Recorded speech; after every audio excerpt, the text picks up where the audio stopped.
can hear it, but the camera's turned toward the wrong student when that's happening. There's all kinds of things that can go awry, but it's nice to be able to have, as Lance said, have it kind of recorded that you can go back and you can catch it multiple times to try to pick up the nuances of what's going on. The last one is kind of a little different, that instead of going right at what's going on in your classroom with those students, sometimes you have student files, or what they talk about in your book in chapter 6 is archival data that you've already got about how students have done in the past or done in other classes. So what are some pluses and minuses there? I had a feeling you guys were the last one. Yeah. We said the positives was that you have like a starting point. You already have data for your students or whoever you're studying. It can give you ideas of what has worked in the past. And also, well, this is kind of the same as our first point, but it's good insight and background information on the students. Like it might even have like health records or like their economic status and things like that.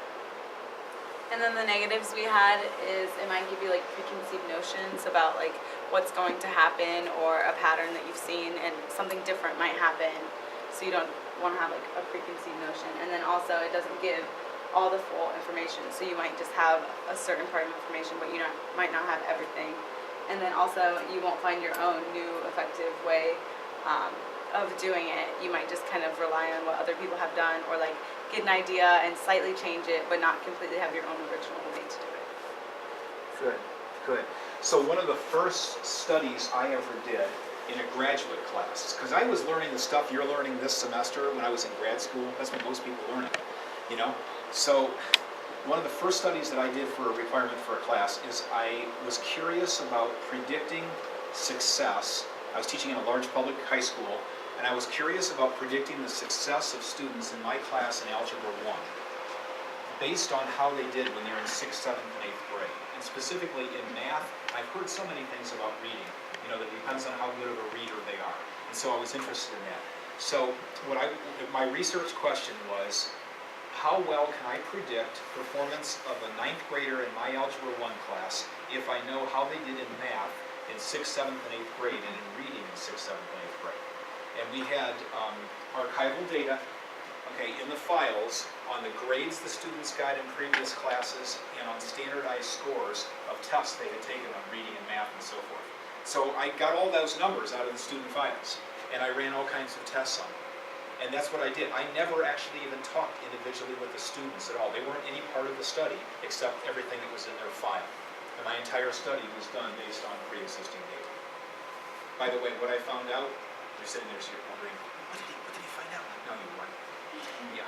All right, but anyway, so here's what I found out. I found out the single best predictor was 8th grade math. How'd you do last year? 6th and 7th grade didn't really matter a whole lot. It was how they did last year. And you know what reading had to do with it? Absolutely nothing. There was no correlation between reading and Algebra 1 performance, zero. I mean, not zero, but I mean, correlation was 0.1 or something. It was almost zero. So that was kind of, to me, that was kind of counterintuitive. I expected the better readers are going to be the better, but that really wasn't true. Not with my study. But my point here is that you don't necessarily have to collect all of the data right there in real time in your classroom. You can go back to pre-existing data and do that too. And we've talked previously about sort of what happens when you do quantitative research.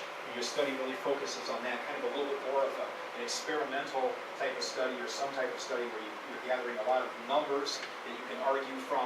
But we also talked earlier about the qualitative studies and how you can pull different kinds of kind of the richness of student comments and things they wrote in the journal, things they said in the interview, bringing quotes in and things like that.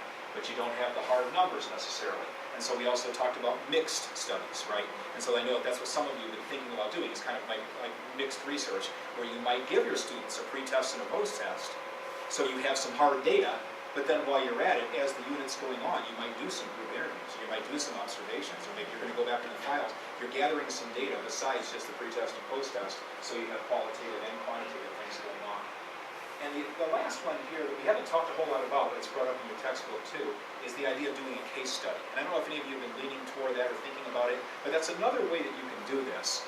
And that is, instead of saying, I've got this group of 30 students, and I'm going to try to make sense of how they are learning, you know, given this situation, that I might want to focus in on a couple of students in my class and really study them deeply. Okay, so I decide I'm curious about how Ashton and Corey are perceiving class today. They're just two representatives of the class. And so I'm going to focus on the two of them. I'm going to give them each a survey. I'm going to interview them. I'm going to observe them. I'm going to videotape them during class over the course of a couple weeks. And I'm going to focus in on you two. And I know you from top to bottom as well as I possibly can. And in my study, I talk about Ashton as a freshman in my class. And she is in my second period biology class. And she comes to class on time every day. And she does blah, blah, blah. And I really walk through and I paint a picture of who Ashton is. Everybody in the room is not Ashton. But the purpose of the study is to figure out how she perceives my class, and then how Corey perceived it. And maybe I compare and contrast. While Ashton tended to study by doing things like this, Corey often does this. During class, Ashton was always paying attention. Corey was always goofing off, goofus and gallant. Right? So, but you give this kind of two sides of the argument type of a thing. And the whole study, anyway, is focused on those couple of people. And that's a legitimate way of doing it. One of the problems with case studies is they're not very generalizable. People look at it and say, well, is that true for everybody? I mean, this is an interesting story of Ashton and an interesting story of Corey, but what about the rest of my class? No, maybe it isn't generalizable. But the idea was, I wasn't trying to generalize it to everybody. I was just trying to paint a picture of what was it like to be Corey in this unit. How did Ashton react to this unit? That's what I'm studying. So, what I'd like for you to do is 5 minutes, and we're going to do this in threes. 3, 3, 3, 3, 3, 3, 2. Right? And what we're going to do is I'd like for you to jump on the web. You can go to any place you want to go to Google or whatever, or an database. I want you just to very quickly find one education research study. I don't care what it is. It doesn't even have to be math and science, but it probably should be. But run a search for a math or science education research study of any kind, of anything you want. Your group to find one. Yep, your group's just going to grab one. So, look on one another on one computer or device. Find something you can agree on. And here's what I want you to look for. I'd like for you to find a study, identify what methods were used, and then we're going to share that briefly with the rest of us. I would just like for you to get a real practical look at, hey, here's a study that we found on the internet. Here are the research methodologies that they used. Here's the evidence that they gathered to draw their conclusions. What do you see? Find a study.